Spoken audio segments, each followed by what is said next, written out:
I want to speak today on a deeper level about trauma. Not the symptoms of trauma, but the actual wound that happened in our inner world that causes those symptoms. Because without understanding that wound, we can't possibly understand the direction we need to go in healing that wound. After trauma, it's very common for people to say, even though I know in my mind that I'm totally safe right now, I don't feel that way. This teaches us something very deep.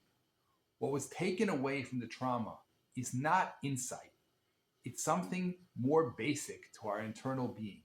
To understand this, we need to understand where human safety comes from in the first place.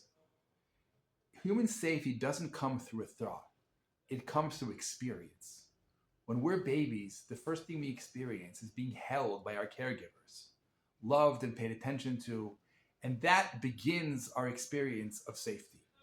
As we grow older, it expands beyond those parents we have. It expands the whole world around us, the ground we walk on, the air we breathe. The entire environment gives us safety. Some people call this experience God. Other people call it the universe.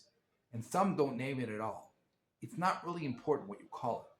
What's important is the experience of being held by something greater than you, holding you and protecting you in a safe enclave, giving your nervous system a place to function within. This is a deep need for every human being, to be held by something greater than myself. And when trauma hits, this is what ruptures.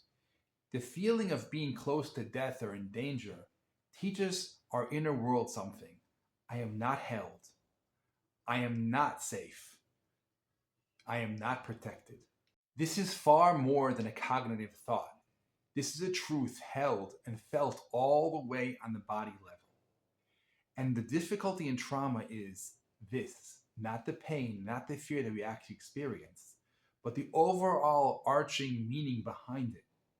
And if this meaning persists and defines our life, this is the wound that affects our nervous system and puts us in feelings far after the event finishes, because the meaning of the event has not finished. This meaning becomes the definition of our new world. My world is not safe.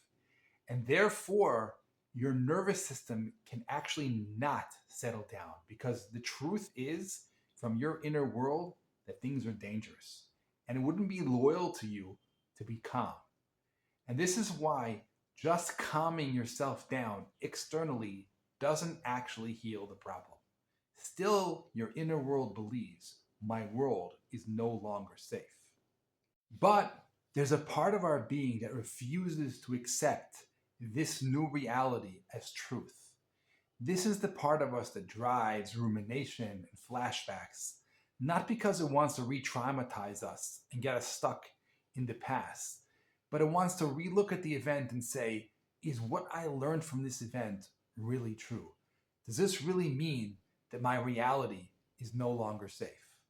We can understand where healing begins. Healing begins that while we're feeling that place of unsafety, we are seen and held. This starts with other people seeing us and holding us and being aware of our feelings and not running away. This is an experience of reality again, once holding you. Human beings are not just comforting faces. They're an expression of reality.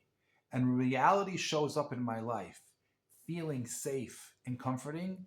This changes and starts healing the wound that was discovered.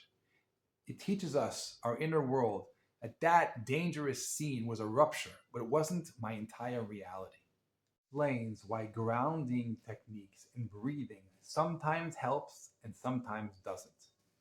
As long as it just maintains an external force of trying to calm our body down, it's doomed to fail. But when we perceive it as an experience of reality itself, I am supported, I am loved, I am held by reality, by the love that's coming in through this breath, then that helps us shift the meaning of what we understood. Not that there's no danger in life, And not that experience wasn't painful, but I'm held and supported. This teaches us that this event doesn't represent all of reality. It was a rupture, and it was just an experience. That is healing. That is returning to the original need that we had before of being held and being supported.